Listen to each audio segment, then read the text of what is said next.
नमस्कार, आप ABP news देखने की शुरुआत कर चुके हैं। मेरा नाम है राजा झा।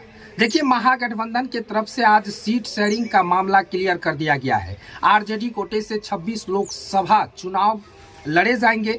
9 कांग्रेस को मिला है और अन्य दल की अगर बात करें तो अन्य दल को किसी को 5, किसी को 3, किसी को 1 सीट दिया गया है। लेकिन सबसे बड़ी बात है, लोगों के जहन में अब मुकेश सहनी को लेकर आ रहा है। देखिए, मुकेश सहनी वीआईपी के सुप्रीमो हैं, पूर्व मंत्री बिहार सरकार में रह चुके हैं। लेकिन मुकेश सहनी को अब तक अगर कहें तो आज के प्रेस कॉन्फ्रेंस में ऐलान नहीं किया गया है कि मुकेश सहनी को कितने सीट मिलेंगे।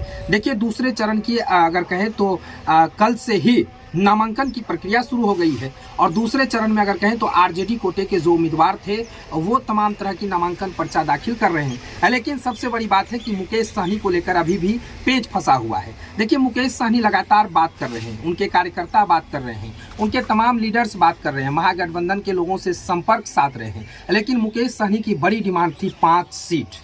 एक झारखंड में भी चाहिए था और 4 बिहार में भी चाहिए था। इस पर बात अभी तक अगर कहें तो मंथन जो है वो लगातार जारी है। मुकेश सहनी 5 सीट खोज रहे हैं, लेकिन आरजेडी के सुप्रीमो लालू प्रसाद यादव साफ तौर से कह रहे हैं कि पार्टी को विलय करो और 1 सीट मुजफ्फरपुर लोकसभा मिल जाएगा। ये मानने को तैयार मुकेश सहनी नहीं है। लेकिन देखना बड़ा दिलचस्प होगा। महागठबंधन के तरफ से सीट तो शेयरिंग कर दिया गया, सीट की तमाम तरह की जिन जिन पार्टियों को कितने लोकसभा मिलना है ये तमाम तरह की बातें क्लियर कर दी गई। लेकिन मुकेश सहनी पर पेच फंसा हुआ है। मुकेश सहनी अब किधर जाएंगे ये कहना मुश्किल है। या मुकेश सहनी की नाव 40 लोकसभा सीट पर अकेले चलेगी या फिर मुकेश सहनी महागठबंधन में जाकर नाव चलाएंगे। देखिए, मुकेश सहनी लगातार अपने समाज की आरक्षण की मांग करते रहे।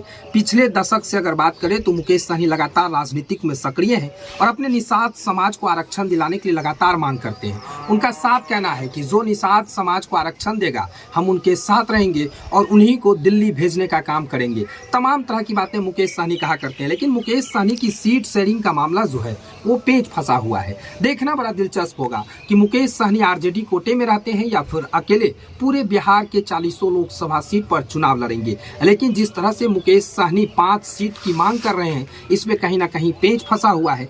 लालू यादव क्या 5 सीट मुकेश सहनी को देंगे या फिर नहीं देंगे, ये भी वक्त बताएगा। लेकिन आज जिस तरह से महागठबंधन की तरफ से सीट शेयरिंग क्लियर कर दिया गया है तो इसमें मुकेश सहनी का कहीं भी नाम नहीं है। अब ऐसा कयास लगाए जा रहे हैं कि मुकेश सहनी कहीं आरजेडी के जो 26 सीट आरजेडी को मिला है उसी में से कहीं मुकेश सहनी को 3 लोकसभा सीट दिया जा सकता है।